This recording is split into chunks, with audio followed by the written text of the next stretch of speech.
നമസ്കാരം. മൂവാറ്റുപുഴയിലെ വാർത്തകളും വിശദാംശങ്ങളുമായി ന്യൂസ് അറ്റ് 8 ആരംഭിക്കുന്നു. നോക്കാം ഇന്നത്തെ പ്രധാന തലക്കെട്ടുകൾ. ആറൂരിൽ നിയന്ത്രണം നഷ്ടപ്പെട്ട ലോറി മറിഞ്ഞ് അപകടം. തിങ്കളാഴ്ച രാവിലെ 9 ഉണ്ടായ അപകടം. തമിഴ്നാട് സ്വദേശിയായ ഡ്രൈവർക്ക് പരിക്ക്. Sree Narayana college of education college ദിനാഘോഷം നടത്തി. കോളേജ് മാനേജർ VK നാരായണൻ ഉദ്ഘാടനം ചെയ്തു. വടാട്ടുപാറയിൽ കേരള കോൺഗ്രസ് മണ്ഡലം കൺവെൻഷൻ സംഘർഷത്തിൽ കലാശിച്ചു. കോൺഗ്രസ് പ്രവർത്തകർ ചോദ്യം ചെയ്തതിനെ തുടർന്നാണ് സംഘർഷമുണ്ടായത്. ജില്ലയിലെ ആദ്യത്തെ കാർഷിക ആശ്രയ കേന്ദ്രം കാക്കൂരിൽ പ്രവർത്തനം ആരംഭിച്ചു. കാർഷിക സേവനങ്ങൾ അതിവേഗം, അനായാസം ലക്ഷ്യം. കേന്ദ്ര സർക്കാരിന്റെ തൊഴിൽ നിഷേധത്തിനും പാചകവാതക ദൗർലഭ്യത്തിനുമെതിരെ DYFI യൂത്ത് മാർച്ച് നടത്തി. കദളിക്കാട് കവലയിൽ മാർച്ച് ഫ്ളാഗ് ഓഫ് ചെയ്തു.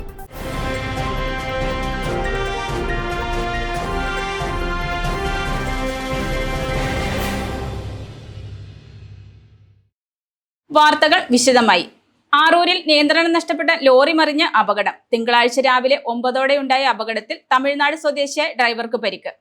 മൂവാറ്റുപുഴ കൂത്താട്ടുകുളം MC റോഡിൽ ആറൂരിൽ നിയന്ത്രണം നഷ്ടപ്പെട്ട ലോറി മറിഞ്ഞ അപകടം. തിങ്കളാഴ്ച രാവിലെ 9 തമിഴ്നാട്ടിൽ നിന്നും കൂത്താട്ടുകുളത്തേക്ക് പച്ചക്കറിയുമായി വരികയായിരുന്ന ലോറി എതിർദിശയിൽ നിന്നും എത്തിയ ഇരുചക്ര വാഹന യാത്രക്കാരനെ ഇടിക്കാതിരിക്കാൻ ശ്രമിക്കുന്നതിനിടയിൽ നിയന്ത്രണം നഷ്ടപ്പെട്ട് റോഡരികിലേക്ക് മറിയുകയായിരുന്നു. അപകടത്തിൽ തമിഴ്നാട് സ്വദേശിയായ ഡ്രൈവർക്ക് പരിക്കേറ്റു. മൂവാറ്റുപുഴ ഫയർഫോഴ്സ് സ്ഥലത്തെത്തി പരിക്കേറ്റ ഡ്രൈവറെ മൂവാറ്റുപുഴ ജനറൽ ആശുപത്രിയിൽ പ്രവേശിപ്പിച്ചു. കോളേജ് ദിനാഘോഷം നടത്തി. Sreenarayana college of education college manager VK Narayanan പരിപാടികൾ ഉദ്ഘാടനം ചെയ്തു. മൂവാറ്റുപുഴ ശ്രീനാരായണ കോളേജ് ഓഫ് എഡ്യൂക്കേഷനിൽ കോളേജ് ദിനാഘോഷം സംഘടിപ്പിച്ചു. കോളേജ് ഓഡിറ്റോറിയത്തിൽ നടന്ന ചടങ്ങ് കോളേജ് മാനേജർ VK നാരായണൻ ഉദ്ഘാടനം ചെയ്തു.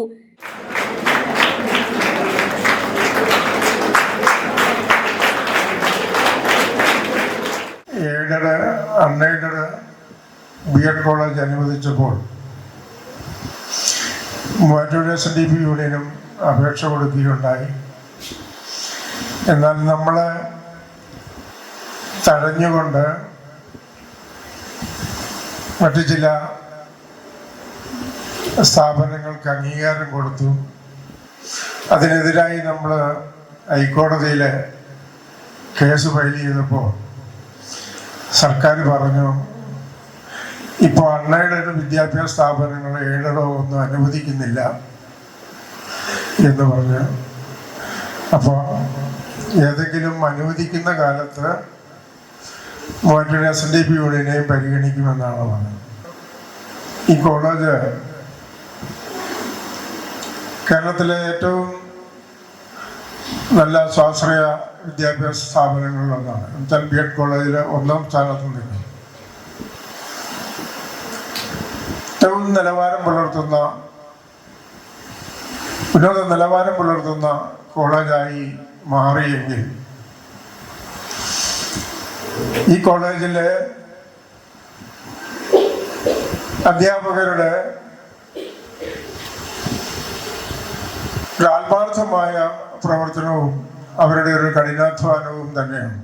ചെയർമാൻ അതുൽ അജയ്കുമാർ അധ്യക്ഷത വഹിച്ച ചടങ്ങിൽ മൂവാറ്റുപുഴ നഗരസഭാ ചെയർപേഴ്സൺ ജോയ്സ് മേരി ആന്റണി മുഖ്യാതിഥിയായി മുഖ്യപ്രഭാഷണം നടത്തി.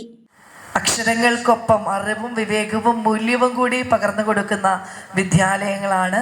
അതിനാൽ തന്നെ BEd കോളേജ് മുന്നിട്ടു നിൽക്കുന്നു എന്ന് പറയുന്നതിൽ യാതൊരു സംശയവുമില്ല.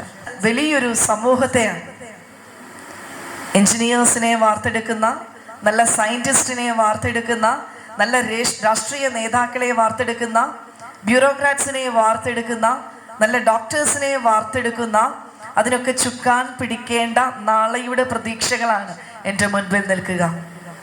ഒരു BEd കോളേജ് എന്ന് പറയുമ്പോൾ ഒരു സമൂഹത്തെ നയിക്കുവാൻ പ്രാപ്തരാക്കിയ ഒരുപറ്റം വിദ്യാർത്ഥികളെ പാകപ്പെടുത്തി പരിമപ്പെടുത്തി സമൂഹത്തിലേക്ക് ഇറങ്ങി വിടുവാനായിട്ട് നേതൃത്വം കൊടുക്കുന്ന ഒരു സ്ഥാപനം എന്നാണ് ഞാൻ മനസ്സിലാക്കുക. വിദ്യാഭ്യാസത്തിൽ PhD നേടിയ അധ്യാപിക ഡോക്ടർ ടീന ബേബിയെയും യൂണിവേഴ്സിറ്റി കലോത്സവം ഉൾപ്പെടെ വിവിധ മത്സരങ്ങളിൽ വിജയികളായവരെയും ചടങ്ങിൽ ആദരിച്ചു.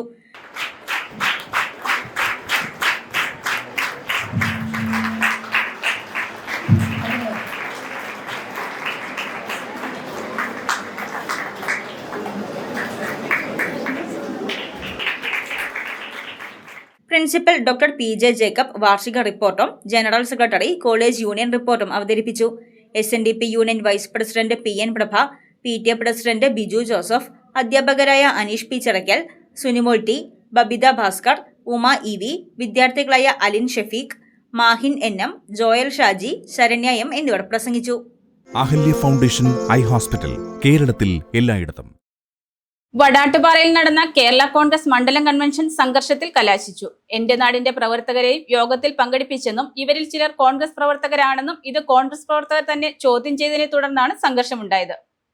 ഞായറാഴ്ച വൈകുന്നേരം വടാട്ടുപാറയിൽ നടന്ന കേരള കോൺഗ്രസ് മണ്ഡലം കൺവെൻഷൻ സംഘർഷത്തിൽ കലാശിച്ചു. അബു ജോസഫ്, ഷിബു തെക്കുംപുറം, ബാബു പോൾ എന്നിവർ ഉൾപ്പെടെ പ്രാദേശിക നേതാക്കൾ പങ്കെടുത്ത പരിപാടിക്ക് ശേഷമാണ് റോഡിൽ സംഘർഷമുണ്ടായത്. ഷിബു തെക്കുംപുറം ചെയർമാനായ എന്റെ നാടിന്റെ പ്രവർത്തകരെയും യോഗത്തിൽ പങ്കെടുപ്പിച്ചെന്നും ഇവരിൽ ചിലർ കോൺഗ്രസ് പ്രവർത്തകരായിരുന്നുവെന്നും ഇതിനെ കോൺഗ്രസ് പ്രവർത്തകർ ചോദ്യം ചെയ്തതിനെ തുടർന്നാണ് സംഘർഷമുണ്ടായതെന്നുമാണ് പറയപ്പെടുന്നത്. വാക്കേറ്റത്തെ തുടർന്ന് ഇരു വിഭാഗങ്ങളും തമ്മിൽ തർക്കം ശക്തമായി. സ്ഥിതി വഷളായി കയ്യാങ്കളിയിലേക്കും എത്തുകയായിരുന്നു.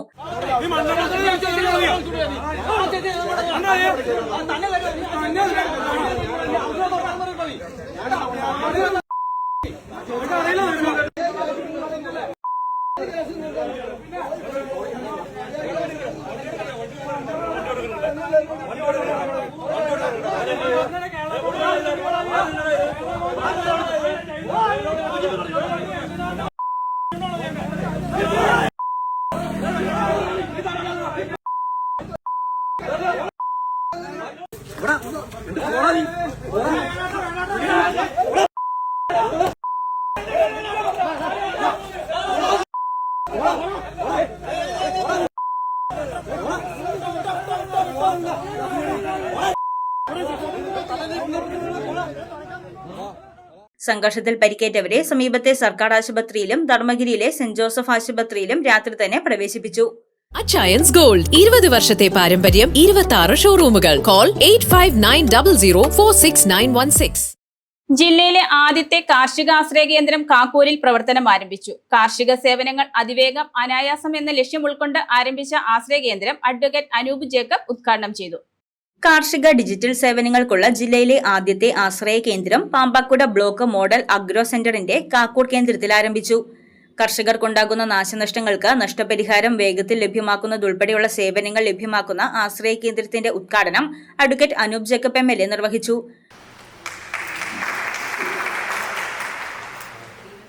ഡ്രോൺ സംവിധാനം അഗ്രോ സർവീസ് സെന്ററിന് ലഭ്യമാക്കുമെന്ന് MLA പറഞ്ഞു.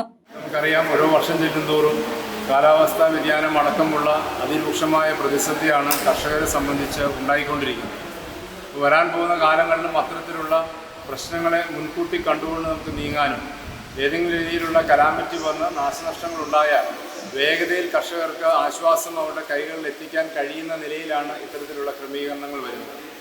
ഞാൻ ഇതിനെ സംബന്ധിച്ച് ഒരിക്കൽ അസംബ്ലിയിൽ സൂചിപ്പിച്ചാണ്, കർഷകർക്ക് ഉണ്ടാവുന്ന നാശനഷ്ടങ്ങൾ, പ്രത്യേകിച്ച് കാറ്റും മഴയും ചിലപ്പോൾ അതിരൂക്ഷമായ വേനലും കാരണമൊക്കെ ഉണ്ടാവുന്ന വലിയ വിളനാശം, അതിൽ നിന്ന് ഉണ്ടാവുന്ന വളരെ ചെറിയ രീതിയിലുള്ള ഒരു നഷ്ടപരിഹാര തുകയാണ് പലപ്പോഴും ക്രമീകരിച്ചു വരുന്നത്.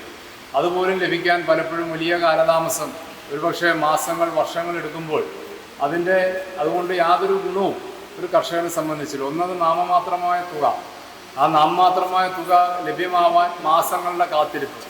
സ്വാഭാവികമായിട്ടും ഈ പദ്ധതികൾ കൊണ്ട് എത്രമാത്രം പ്രയോജനം കർഷകർക്കുണ്ടാവും എന്നുള്ള വിഷയം നിൽക്കുമ്പോൾ അതിന് കാലാനുസൃതമായ വർധനവുണ്ടാവണം. ഒപ്പം തന്നെ ഇങ്ങനെ ഉണ്ടാവുന്ന നാശനഷ്ടങ്ങൾക്ക് യഥാസമയം കൃത്യസമയം അവരുടെ കൈകളിൽ തുക എത്തിക്കാൻ കഴിഞ്ഞാൽ ഒരു പരിധിവരെയെങ്കിലും അവർക്ക് ആശ്വാസമാകും. കാർഷിക സേവനങ്ങൾ അതിവേഗം അനായാസം എന്ന ലക്ഷ്യം ഉൾക്കൊണ്ടാണ് ആശ്രയ കേന്ദ്രം പ്രവർത്തിക്കുന്നത്. Block panchayat president Nevin George അധ്യക്ഷത വഹിച്ച ചടങ്ങിൽ കൂത്താട്ടുകുളം നഗരസഭാ ചെയർമാൻ റെജി ജോൺ, പഞ്ചായത്ത് പ്രസിഡന്റുമാരായ ജോൺസൺ വർഗീസ് തിരുമാറാടി, KG ഷിബു ഇലഞ്ഞി, ഷീല ബാബു പാമ്പാക്കുട, കൃഷി assistant director Abharaj, facilitator VC Mathew തുടങ്ങിയവർ പ്രസംഗിച്ചു. MCS Hospital, we take care of your health. പെരിയാറിന്റെ തീരത്ത് ജീവിതത്തോട് പൊരുതി തോമസ് മാത്യു. 4-ാം വയസ്സിൽ പോളിയോ വന്ന അരയ്ക്ക് താഴെ തളർന്നു പോയെങ്കിലും കൈക്കരുത്തിൽ ജീവിതം കരിപ്പിടിപ്പിക്കുകയാണ് ഈ ചെറുപ്പക്കാരൻ. പെരിയാറിന്റെ തീരത്ത് ജീവിതത്തോട് പൊരുതി കീരമ്പാട് സ്വദേശി. 4-ാം വയസ്സിൽ പോളിയോ വന്ന് അരയ്ക്ക് താഴെ തളർന്നു പോയെങ്കിലും കൈക്കരുത്തിൽ ജീവിതം കരുപിടിപ്പിക്കാനുള്ള വ്യഗ്രതയിലാണ് തോമസ് മാത്യു. തന്റെ മുച്ചക്ര വാഹനത്തിൽ എല്ലാ ദിവസവും രാവിലെയും വൈകിട്ടും തട്ടേക്കാട് പെരിയാർ നദീ തീരത്തേക്ക് എത്തുന്ന തോമസ് ചില ദിവസങ്ങളിൽ വള്ളം നിറയെ മീനുകളുമായാണ് മടങ്ങുന്നത്. ഒന്നും കിട്ടാത്ത ദിവസങ്ങളുമുണ്ട്. തട്ടേക്കാട് പാലത്തിന് താഴ്വശത്താണ് പ്രധാനമായും മീൻപിടുത്തം. മുച്ചക്ര വാഹനത്തിൽ എത്തുന്ന തോമസ് കൈകളുടെ കരുത്തിൽ നിരങ്ങി നീങ്ങി വള്ളത്തിലേക്ക് കയറും. വള്ളം തൊഴിഞ്ഞ പെരിയാറിന്റെ ഏതെങ്കിലും ഒരു ഭാഗത്ത് ഉടക്കുവല സ്ഥാപിക്കും. ചില സമയങ്ങളിൽ വീശുവലയും തണ്ടാടിയും ചൂണ്ടയുമൊക്കെ മീൻപിടുത്തത്തിന് ഉപയോഗിക്കും. ശാരീരിക പരിമിതികളെ ജീവിതത്തിലെ ഓരോ വെല്ലുവിളികളായാണ് കാണുന്നതെന്നും എന്ത് ജോലി ചെയ്യാനും തയ്യാറാണെന്നും തോമസ് പറഞ്ഞു. ശാരീരികമായിട്ട് വൈകല്യമുണ്ടായിട്ട് ഇതൊക്കെ നമുക്ക് ജീവിതത്തിൽ ഓരോ വെല്ലുവിളികളാണ്. നമ്മൾ ധൈര്യം സംഭരിച്ച് ഓരോ കാര്യങ്ങൾ ചെയ്യുകയാണ്. നമ്മൾ എന്നെ സംബന്ധിച്ചിടത്തോളം ഞാൻ അത്യാവശ്യം ഇന്ന പണിയുന്നില്ല, അത്യാവശ്യം ജീവിതത്തിൽ അത്തരം പണികൾ നിലവിൽ ചെയ്തിട്ടുണ്ട്. എന്ത് പണിയും ചെയ്യാൻ നിലവിൽ തയ്യാറാണ്. ഇപ്പൊ അതിന്റെ ഭാഗമായിട്ട് ഇപ്പൊ നിലവിൽ ചെയ്യുന്ന ഒരു പണി എന്ന് വെച്ച് കഴിഞ്ഞാൽ നിലവിലെ മീൻപിടുത്തമാണ്. ഇത് എനിക്ക് വള്ളം നിലവില് നമ്മുടെ കോട്ടയം ടോണിച്ചായൻ സ്പോൺസർ ചെയ്തതാണ്. വള്ളം വലയൊക്കെ അങ്ങനെ കിട്ടിയിരിക്കുന്നതാണ്. ഞാനിപ്പോ മീൻ പിടിച്ചു ഇങ്ങനെ ഉപജീവിക്കുന്നു. പെരിയാറിന്റെ തീരത്ത് ആത്മവിശ്വാസത്തിന്റെ പുതിയ പാഠമെഴുതുന്ന തോമസ് മാത്യു ശാരീരിക പരിമിതികൾ ജീവിതത്തെ തടയാനാവില്ലെന്ന് തെളിയിക്കുന്ന ശക്തമായ ഉദാഹരണമാണ്. ശാരീരിക പരിമിതികൾ ഉണ്ടായിട്ടും കഠിനാധ്വാനം ചെയ്ത് ജീവിക്കുന്ന തോമസ് മാത്യു ചെറുപ്പക്കാർക്ക് ഒരു മാതൃകയാണെന്ന് പൊതുപ്രവർത്തകനായ രാജു പറഞ്ഞു. നമുക്ക് സാധാരണ ആരോഗ്യമുള്ള പൂർണ്ണ ആരോഗ്യമുള്ള നല്ല ചെറുപ്പക്കാർക്ക് സാധിക്കാത്തൊരു കാര്യമാണ് എന്താ വെച്ചാൽ നമ്മൾ മറ്റ് രാജ്യങ്ങളിലേക്ക് ജോലി തേടി പോകുന്ന ചെറുപ്പക്കാർക്ക് ഒരു മാതൃകയാണ്. കാരണം ആ ചെറുപ്പക്കാരെ ഇവിടെയുള്ള ഈ പരിമിതമായ ഈ അംഗവൈകല്യമുള്ള അദ്ദേഹം ഇതുപോലെ അധ്വാനിക്കാൻ താല്പര്യം കാണിക്കുന്ന നമുക്കൊരു മാതൃകയാണ്. മനോഹരമായ ചിത്രങ്ങൾ വരയ്ക്കുന്ന കലാകാരനും നല്ലൊരു കർഷകനും കൂടിയാണ് തോമസ്. എന്നാൽ കുടുംബത്തിന്റെ ഉപജീവനത്തിനായി ഇന്ന് വള്ളത്തിലാണ് കൂടുതൽ സമയം ചെലവഴിക്കുന്നത്. തോട്ടത്തിൽ സിൽവർ കളക്ഷൻസ്, തോട്ടത്തിൽ arcade, opposite Sayana hotel, TB junction, Muvattupuzha. ഭക്തിസാന്ദ്രമായ ചടങ്ങുകളോടെ തിരുവാരപ്പെട്ടി മഹാദേവ ക്ഷേത്രത്തിൽ കൊടിയേറ്റ്. ഇനി 8 നാൾ ഉത്സവലഹരി. കൈലാസനാഥന്റെ സാന്നിധ്യം തുളുമ്പുന്ന തിരുവാരപ്പെട്ടി മഹാദേവ ക്ഷേത്രത്തിൽ ഭക്തി നിർഭരമായ ചടങ്ങുകളോടെ തിരുവുത്സവത്തിന് കൊടിയേറി. മീനമാസം 1-ാം തീയതി ദീപാരാധനയ്ക്ക് ശേഷം നൂറുകണക്കിന് ഭക്തജനങ്ങളെ സാക്ഷി നിർത്തിയാണ് ക്ഷേത്ര ശ്രീകോവിലിന് മുന്നിലെ കൊടിമരത്തിൽ ഉത്സവധ്വജം ഉയർന്നത്. ക്ഷേത്രം തന്ത്രി തരണനല്ലൂർ കിടങ്ങശ്ശേരി രാമൻ നമ്പൂതിരിപ്പാട്, തന്ത്രി പ്രതിനിധിയും ശബരിമല മുൻ മേൽശാന്തിയുമായ പുത്തിലത്ത് മഹേഷ് നമ്പൂതിരിപ്പാട്, ക്ഷേത്രം മേൽശാന്തി കടുത്തേടത്ത് പാഴൂർ മനക്കൽ വൃശ്ചിക് വാസുദേവൻ നമ്പൂതിരിപ്പാട് എന്നിവരുടെ മുഖ്യ കാർമ്മികത്വത്തിലാണ് കൊടിയേറ്റ് കർമ്മങ്ങൾ നടന്നത്.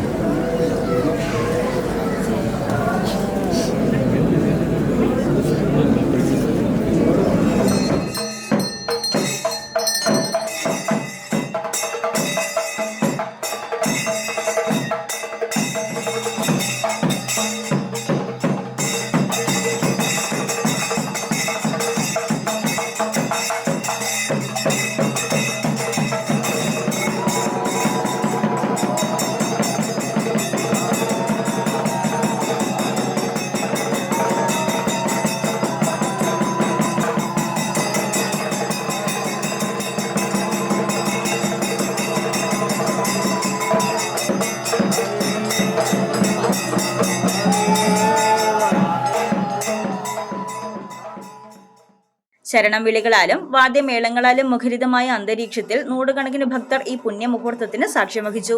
മീനമാസം 1-ാം തീയതി ആരംഭിച്ച ഉത്സവ ആഘോഷങ്ങൾ 8-ാം തീയതി രാവിലെ നടക്കുന്ന ആറാട്ടോടുകൂടി സമാപിക്കും. 8 ദിവസങ്ങളിലും ക്ഷേത്ര ചടങ്ങുകൾക്കൊപ്പം വിശേഷാൽ പൂജകൾ, പരമ്പരാഗത ക്ഷേത്ര കലകൾ, സാംസ്കാരിക പരിപാടികൾ, അന്നദാനം എന്നിവയും നടക്കും. 2-ാം ദിവസം രാത്രി 8-ന് ഭക്തി നിർഭരമായ കൊടിപ്പുറത്ത് വിളക്ക്, 5-6 ദിവസങ്ങളിൽ രാവിലെ 10-ന് ദർശന പുണ്യം പകരുന്ന ഉത്സവ ബലി, 7-ാം ദിവസം വൈകിട്ട് കലാപീഠം സന്തോഷ് മാരാരുടെ പ്രമാണത്തിൽ 40ഓളം വാദ്യകലാകാരന്മാർ അണിനിരക്കുന്ന വിസ്മയകരമായ ആൾത്തറമേളവും കാഴ്ച ശീവേലിയും, രാത്രി 9-ന് വലിയ വിളക്കും വലിയ കാണിക്കയും നടക്കും. എല്ലാ ദിവസവും പുലർച്ചെ രുദ്രാഭിഷേകവും തുടർന്ന് ഗണപതി ഹോമവും ഉണ്ടായിരിക്കും. നാടും നഗരവും ഭക്തിയുടെ നിറവിൽ അണിഞ്ഞൊരുങ്ങുമ്പോൾ വാരപ്പെട്ടി മഹാദേവന്റെ അനുഗ്രഹം തേടി വരും ദിവസങ്ങളിൽ ആയിരക്കണക്കിന് ഭക്തർ ക്ഷേത്രമുറ്റത്തെത്തുമെന്ന് ഭാരവാഹികൾ അറിയിച്ചു. തോട്ടത്തിൽ ഫാഷൻ ജുവലറി, തോട്ടത്തിൽ വാച്ച് കമ്പനിക്ക് എതിർവശം, കച്ചേരിത്താഴം, മൂവാറ്റുപുഴ. കേന്ദ്ര സർക്കാരിന്റെ തൊഴിൽ നിഷേധത്തിനും പാചകവാതക ദൗർലഭ്യത്തിനുമെതിരെ ഡിവൈഎഫ്ഐ മഞ്ഞള്ളൂർ മേഖലാ കമ്മിറ്റിയുടെ ആഭിമുഖ്യത്തിൽ യൂത്ത് മാർച്ച് നടത്തി. Muvattupuzha block secretary Febin B Moosa Kadalikkad കവലിൽ മാർച്ച് ഫ്ളാഗ് ഓഫ് ചെയ്തു. മടക്കത്താനത്ത് നടത്തിയ സമാപന യോഗം block treasurer Vijay K Baby ഉദ്ഘാടനം ചെയ്തു. ന്യൂസ് 8 പൂർണ്ണമാകുന്നു. നമസ്കാരം.